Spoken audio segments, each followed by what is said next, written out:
سورة عبس مكية. بسم الله الرحمن الرحيم. عبس وتولى أن جاءه الأعمى. عبس عين کو سیادہ کرنا، عین اس طرح ادا ہوتا ہے عبس وتولى ان جاء، نون ساکن ہے، نون ساکن کے بعد جیم آیا، ادھر اخفا ہوگا.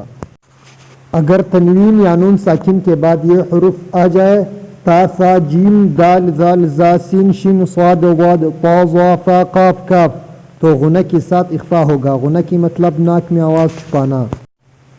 اعما، ادھر عین کو سیادہ کرنا، عین اس طرح ادا ہوتا ہے اعما. وما يدريك لعله يزكى. وما يد دال ساکن ہے، دال پر قلقلہ کرنا، قلقلہ قاف طا با جیم دال. اگر یہ حروف ساکن ہو تو قلقلہ کرنا. قلقلہ کی مطلب حروف کو جھٹکا دینا. او يذكر فتنفعه الذكرى. او يذكر، او ذال کو سے ادا کرنا. ذال اس طرح ادا ہوتا ہے، زبان کی سر دو سامنے والے اوپر دانتوں کی سر سے لگا کر ادا ہوتا ہے. او يذكر، کرو را کو موٹا کرنا. را اگر را پر زبر یا پیش ہو تو را پر ہوگی.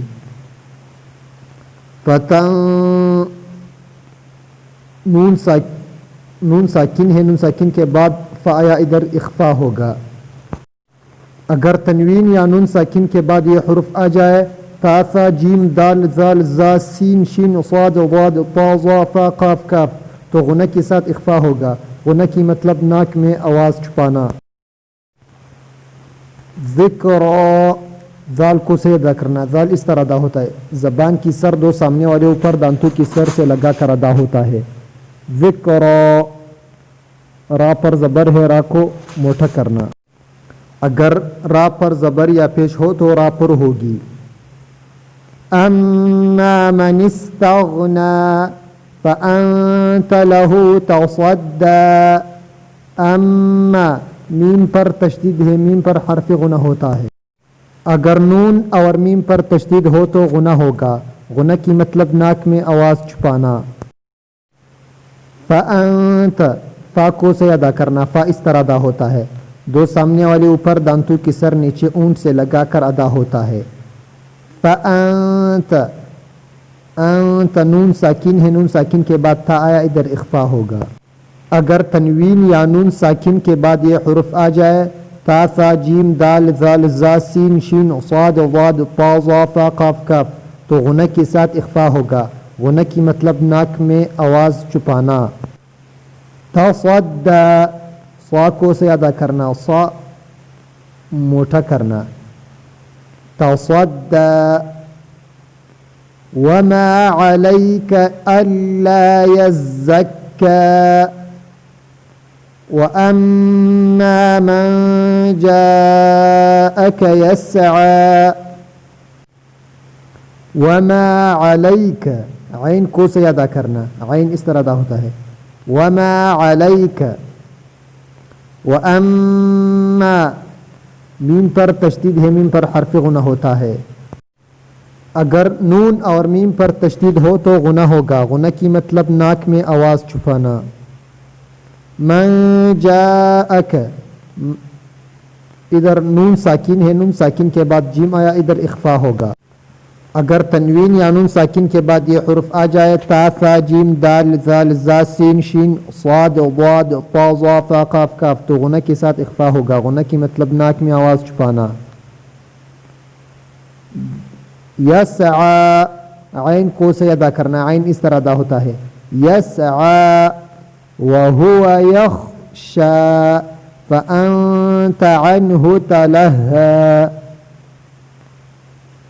فأنت، فا کو سے ادا کرنا. فا اس طرح ادا ہوتا ہے، دو سامنے والے اوپر دانتوں کی سر نیچے اونٹ سے لگا کر ادا ہوتا ہے. فأنت، ادھر نون ساکن ہے، نون ساکن کے بعد تا آیا، ادھر اخفا ہوگا. اگر تنوین یا نون ساکن کے بعد یہ حرف آ جائے تا ثا جیم دال ذال زا سین شین صاد ضاد طا ظا فا قاف کاف تو غنہ کے ساتھ اخفا ہوگا. غنہ کی مطلب ناک میں آواز چھپانا. عنہ عین اس طرح ادا ہوتا ہے عنہ تلہا کلا انہا تذکرہ فمن شاء ذکرہ. انہا نون پر تشدید ہے, نون پر حرف غنہ ہوتا ہے. اگر نون اور میم پر تشدید ہو تو غنہ ہوگا. غنہ کی مطلب ناک میں آواز چھپانا.